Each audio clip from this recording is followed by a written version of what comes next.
Realme 12 Plus memiliki fitur yang disebut dengan pengganda sistem. Jadi smartphone ini seolah-olah satu smartphone bisa diisi dengan dua sistem. Contoh penggunaannya misalnya satu untuk keperluan pribadi, satu untuk keperluan pekerjaan. Bagaimana cara kita mengaktifkan pengganda sistem itu? Masuk ke pengaturan, kemudian keamanan dan privacy.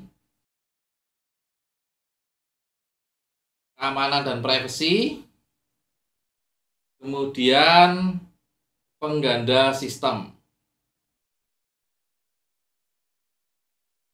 Oke, kita ketuk mulai. Masukkan kata sandi terlebih dahulu. Oke, proses pembuatan sistem kedua akan dimulai.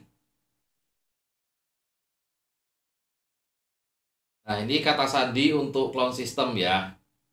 PIN untuk clone system ini tidak boleh sama dengan PIN utama. Jadi, kalau kita memasukkan PIN yang sama, maka akan muncul peringatan seperti ini. Jadi, kita gunakan PIN yang lain. Kemudian kita diminta untuk mendaftarkan sidik jari, atau kalau tidak ingin ya lompati, tapi ya disarankan untuk mendaftarkan sidik jari.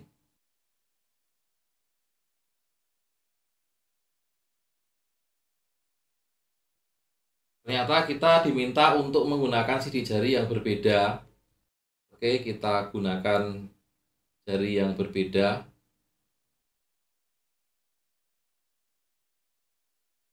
Oke, clone system sudah dibuat. Masuk ke clone system. Ini dia sistem yang kedua. Nah, bagaimana caranya untuk masuk ke sistem pertama atau sistem kedua? Ya tinggal gunakan sidik jari atau PIN yang didaftarkan untuk masing-masing sistem. Jadi misalnya sidik jari yang kita daftarkan untuk sistem utama itu ibu jari kanan ya. Kalau kita gunakan ibu jari kanan, maka dia akan masuk ke sistem yang utama. Lalu untuk sistem kedua, tadi yang didaftarkan kan telunjuk sebelah kiri ya. Nah, kalau kita gunakan telunjuk sebelah kiri, maka dia akan masuk ke sistem yang kedua.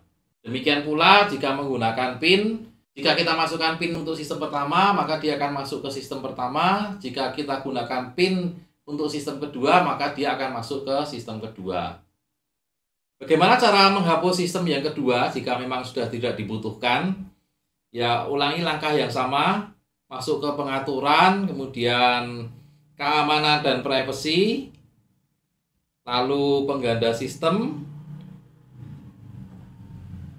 kemudian ketuk ini, menu 3 titik di kanan atas, kemudian pilih hapus clone system.